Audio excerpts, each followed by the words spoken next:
Hey, what's going on, guys? Battle Nations Emperor here, back today with another video. And today, guys, we have another community suggestion. Want to give a shout out to Judge844 on Discord. He's an awesome Battle Nations user. He's active on the main sub and in a few of the guild subs, and he recommended this video topic right here. So it is top 10. He said I could do 10, but just want to keep it to 5 to now. Top 5, my favorite top 5 Battle Nations units. And in my opinion, that's just the top 5 coolest Battle Nations enemy units. So there are a lot of enemy units in Battle Nations. So while the vast majority of enemies you meet in game you can eventually train or obtain one way or another, there are still a handful of enemies within Battle Nations that are exclusive enemies. You know, you can never get them on your own. You can never fight with them as your friend. Some of them are just, bad guys that, you'll never be able to have in your own army as a permanent unit. And that's what we'll be looking at today. So this is my top 5 favorite, or in my opinion, they're just the top 5 coolest. And again, special shout out to Judge844. He recommended this in the Emperor subreddit yesterday. We just got that subreddit started. It's for the Battle Nations Emperor guild we're going to have, of course, appropriately called the Empire, and that's exactly what the server is called as well. So if you're interested in checking that out, the link is in the description below. Even if you're already in another guild but you just want to check out another, please feel free to drop by. It is extremely new. We are just starting to get other channels and stuff made for it, so it's going to get a lot better from here, but this is version 1.0, or more realistically version like 0.8. But nevertheless, if you want to drop by and check out the Discord, you're more than welcome to, and if you want to join the Empire, you're certainly welcome to check it out and join and ask any recruiter there. So with all that being said, let's jump right into today's list, starting off with, in my opinion, probably the coolest of the main heroes you meet. So of course I also have Saren and the Goliath tank up here. Neither one of them is in the top 5. Don't get me wrong, I think both of them are extremely cool, especially Saren right there with that beautiful sniper rifle. However, in my opinion, there are just a few units that, beat him and the Goliath tank a little bit, but man, we're both of them good design units. If I do decide to make a part 2 to this, if we like this enough, if you guys would be interested to see it a full 10, another 5, let me know. We definitely can, and probably one of them will make it into the top 5 at least, the next top 5. But yeah, so with that being said, let's go over number 5, who in my opinion even overtakes Saren and how cool he is. And that, of course, is none other than Crazy Blades. Yes, in my opinion, Crazy Blades just has that swagger to her. I mean, even Gannis, I could have put Gannis here, but he's your stereotypical, super villain, if that makes sense, He looks terrifying, he's beefy as hell. I know he's terrifying in battle with that huge green gun. And yeah, he's certainly a fighter, certainly a well-designed, well-trained character. However, in my opinion, he's not as cool as his associates. Trunk is like a raging maniac. Saren is this cool sniper. That's why I put him on the thumbnail and in the background of this video. But then, in my opinion, it really peaks at Crazy Blade, who is this weird, poetic, silent teleporter who can go all across the map. I mean, she literally teleports like an Enderman until you get those mirrors built in your base, and then, she finally can't. But for the entire time beforehand, she is just unstoppable. And then finally, when you get to her, you're thinking, okay, hopefully it won't be this hard. And I mean, dang, man, Trunk's not that hard. He's pretty easy, obviously being like the first real boss of the game. Saren can be a challenge depending on your unit composition, but Crazy Blades is something else, man. She seems to have an AI that tracks your most valuable, weakest, and most expensive to heal unit, and she immediately hits it with the crit of a beautiful Dustwalker attack. Yeah, these guys, these most annoying guys who somehow always hit the units in the back despite only having 2 knives. Yeah, she's basically the boss equivalent of them. So if you thought it was bad getting hit by a regular Dustwalker who, can one-shot a unit on a critical hit, just wait till you see this girl right here. She can easily wipe out a lot of your units. Her boss fights are extremely tough. We had a tough time taking her on in the channel, and I'm sure going forward in the Battle Nations Let's Play series here, we're going to continue to have trouble with Saren because just more stuff's going to happen with her. It's going to get crazy. If you're interested in the story, I highly recommend checking out this video on the Raider lore recap. But nevertheless, continuing the video, just wrapping her up, I just got to say, again, she is so freaking cool. She's my favorite of the warlords, at least for style. And yeah, Saren could have taken the spot here. He's my number 2. But in my opinion, he just barely gets beaten out by Crazy Blades because, man, teleporting like an Enderman, killing units with one shot, those massive legs showing you don't only not skip leg day, you do double the adrenaline drills on leg day. and just overall being such a cool character. I had to give her this spot. I absolutely love you, Theron. I can't wait to see the rest of your missions and see how Madrona Games decides to continue your story, because well, let's just say Z2 left you off on an interesting cliffhanger. We'll leave it at that. So yeah, absolutely love her and cannot wait to see more of her in the game. Moving right along, we have somebody that I personally really like, and I just think is a cool unit. I really wish I could have this one. Even though, yeah, it totally would be super broken. I'll admit, it would be broken. That, of course, is the Ancient Sentinel. Not the Ancient Construction, but the Sentinel. So, the Construction's already in the game. It's one of the main features of the game. It's like the coolest boss, and it's just such a great fight, you know. Assuming you can do it, and assuming, you know, you can rank up your tank killer fast enough. Talking about nobody in particular. But nevertheless, these guys truly make this guy a challenge. And I'm okay with that, because this guy right here, the Ancient Construction, he deserves to be a challenge. So you should have to, you know, work to kill him. And of course, he has a very rare drop rate of 6%, 1% for the Sinister, and 5% for the Dexter Fragment, so for a total of 6% chance of every time you kill him. But as cool and awesome as the Construction is, he is still a garbage cleaner. Like, at the end of the day, he is a ancient civilization's garbage cleaner. And, you know, I'll admit, a lot of it's just nostalgia. But you know who I can genuinely say is cool? This guy right here.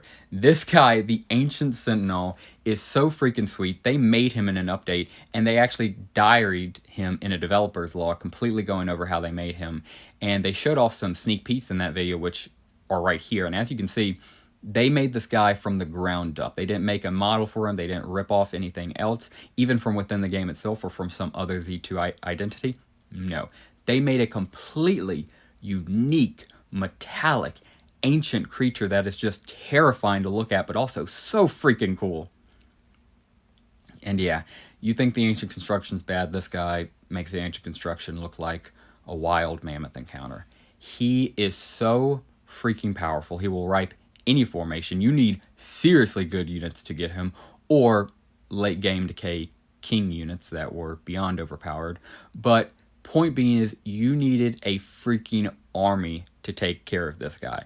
And unless, you know, you were using cheese or just genuinely had unlimited nanopods, you know, like those last few days, and you were just killing him with, you know, cheats on, every time you fought this guy, of course, you prayed you got a lucky drop for him, because he had a melee and a range fragment, which he could drop, which both were extremely powerful. So if you got them, you were lucky. But I mean, every time you went in against this guy, you were thinking, you were strategizing. It was basically like the Ancient Construction for late game players, you know. Maybe at some point he did become easy again, especially, you know, at the late game there, you know, when we got unlimited nanopods and some of the units were getting a little ridiculous. At the end of the day, he is an awesome unit. I am so glad to have him in the game. Cannot wait to see him back, because in my opinion, he is the peak. No, I'm sorry. I was going to say the peak of all ancient civilization design. He's the best enemy of the ancient civilization, hands down. But still, in my opinion, peak is Flying Dexter. I mean, look at this, bro. Man, you had to have been there 10 years ago to see this guy on site. It was such an experience. So yeah, still the best enemy though. This guy right here, absolutely love him. Cannot wait to see when we get the levels back to get his storyline, to get the missions to require to battle him, and more importantly, units that can actually take him down. And yeah, it's going to be a fun battle whenever he comes back. I'm sure there's going to be a lot of races to who can get the first drops, who can kill him first, all that good stuff. It's going to be fun. And yeah, can't wait to see you back, bro. Your peak Battle Nations design, in my opinion. And continuing right along, got a shocker. We got Cassidy. And you might be saying, wait a second, I thought this was Battle Nations enemies. And yes, it is.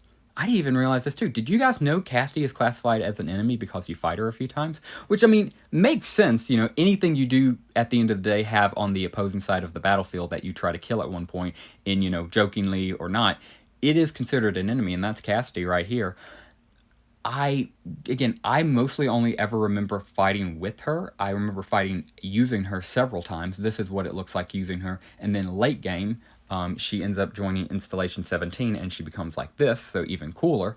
But yeah, I remember using her in all her forms, but the thing I don't remember is fighting her. But yes, apparently it was on a side mission, kind of like the one for Ramsey and Purface, all of those.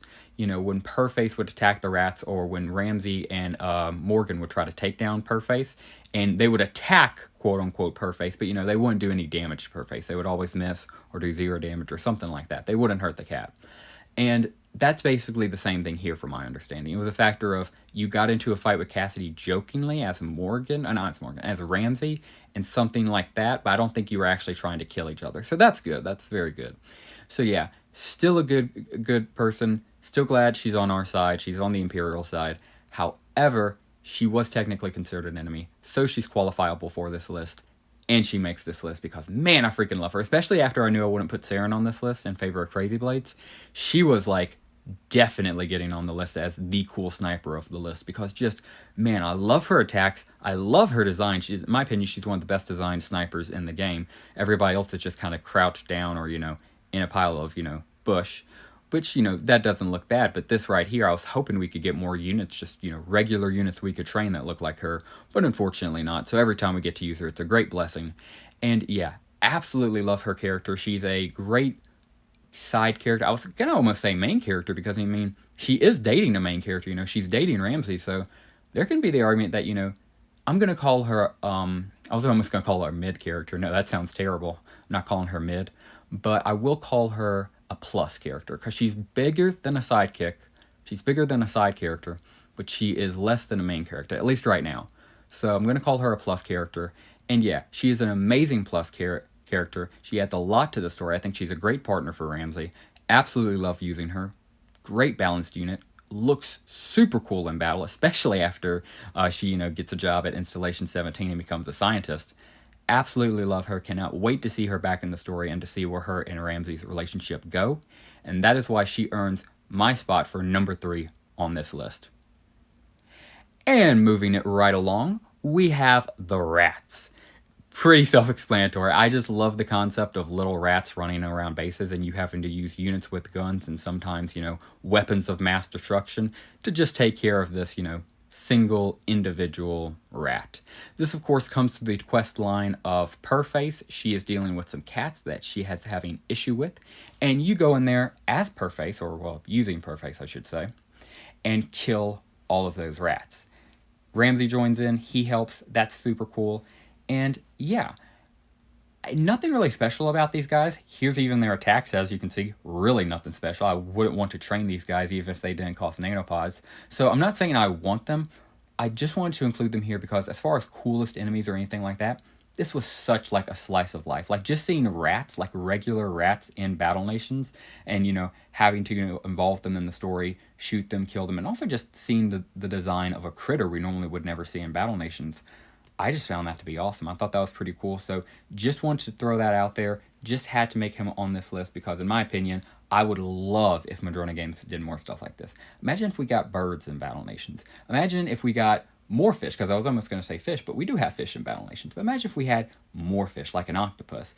And one more thing before I finish this up and go to number 1.